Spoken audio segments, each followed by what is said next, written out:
The Red Year by Melis Ravel. Dunmary accounts of the cataclysm in Morrowind. Volume 1. Foreword. When I originally decided to write this accounting of the Red Year, I elected to travel across Morrowind and speak to the Dunmer people themselves.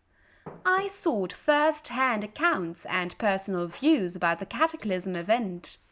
I felt that if I simply did the research in the library stacks at the College of Winterhold, I wasn't really telling the tale that needed to be told. What struck me as I moved from city to city, town to town, camp to camp, is that all of the Dunmer I met shared an incredible bond of sheer courage and unshakable faith. So what began as a chronicle of one of the worst events in the history of Morrowind became something altogether different, the celebration of a people who can never be defeated. Dralin Ves. Tear. The ground, it just turned into mush. There was almost no warning. I mean, we were perhaps a mile from the nearest swamps. It was like the swamp suddenly swallowed up half of the city. I asked him to describe what happened from the beginning. I owned a farm just outside of Tyr at the time. We were planting the next season's crops and getting ready to store what we had harvested.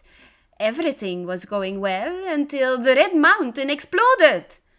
Almost immediately, the ground rumbled and shook. Cracks started forming everywhere, and then the water just started seeping through. It was awful. In a matter of hours, I was knee-deep in swamp water running for my life. Where I was running, I had no idea. At first, I ran towards the city itself. But it looked like the walls were cracking.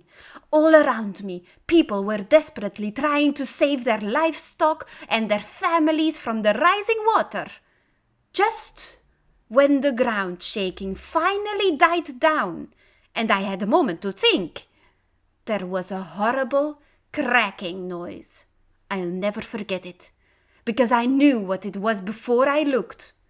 The entire southern wall of Tyr collapsed, sending guards tumbling into the swamp. I heard people screaming.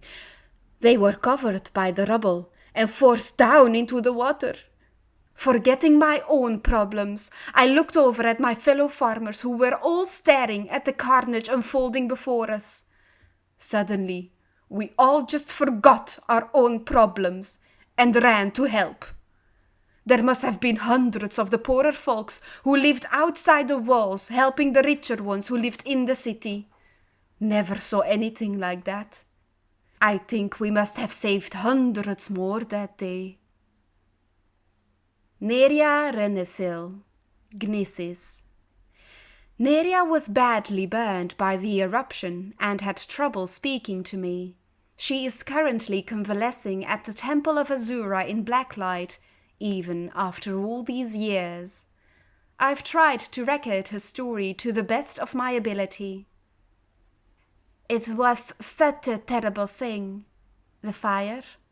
It burned everything in its path.